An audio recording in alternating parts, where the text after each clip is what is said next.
Many people ask me, uh, does it really matter how I approach taking money that I'm owed or money that I've saved over my lifetime? And in financial terms, we consider this a topic called the deaccumulation of wealth, right? As you get older, you can see we have age here. You're going to have some options, right? You're going to have Social Security, which is what this individual has, right? And you can see that their Social Security goes up because they're getting cost of living adjustments over the course of the years. And so what you're going to see that they are going to have a certain amount of income that's coming from Social Security. It's not insanely high, but it's not insignificant, right? But they also, and you can see that they had a cumulative Social Security amount of about $1.4 million over the course of from 62 until they reached 100, right?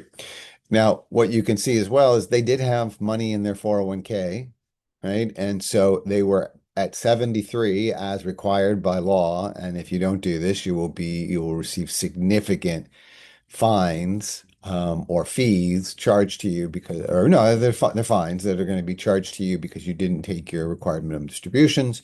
It can be up to 25% of the amount that you're supposed to take.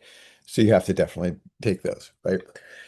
So, so they start taking the required minimum distributions at 73 as prescribed by law, and they will be taking those amounts of money. What they haven't realized here is that the more they take out of their 401k or their IRA, the more of their Social Security that becomes taxable. And at some point, they're taking out so much, which is required by law, that their 85% of their Social Security is being taxed, right? And so you can kind of see that over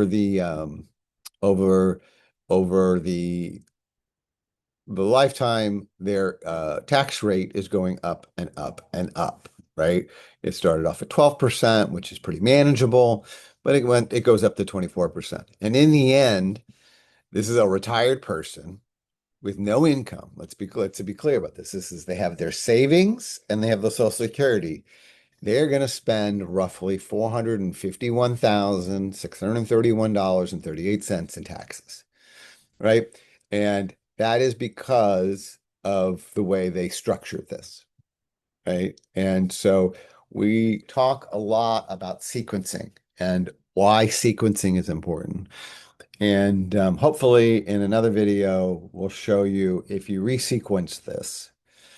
And let's talk about what that means. In this case, we're just dealing with two pieces of the puzzle, right? We're dealing with your IRA or your 401k, and we're dealing with Social Security. And you can just see with two pieces, you've got a lot of tax burden here, right? Many people have rental properties. Many people have other sources of income, right? Some people have annuities, right? And so, you need to think a little bit more about that, and you want to sort of definitely talk to someone like myself about it if you have the opportunity to. But what you will find is that many people who are Social Security analysts like myself will recommend that instead of going on Social Security at 62, as this person has done, to use that time as an appropriate time to take out money from their required minimum from their 401k to reduce the amount that they'll have to take out later, right? And in doing so, they will be paying a much lower tax rate, hopefully around this 12% number.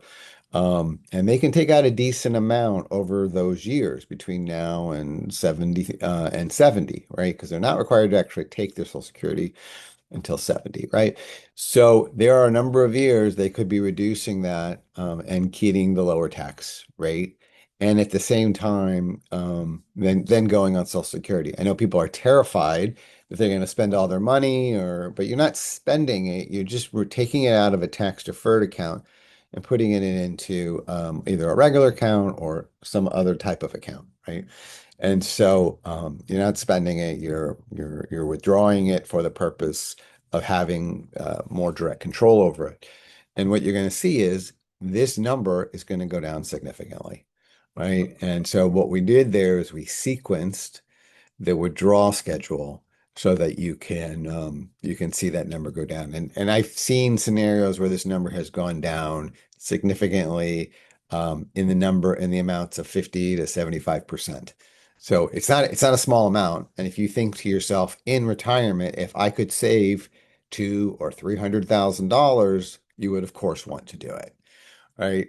So think a little bit more about all your incomes, where they come from, and when should you take that income? It is important. It's an important conversation to have, or at least analysis to do.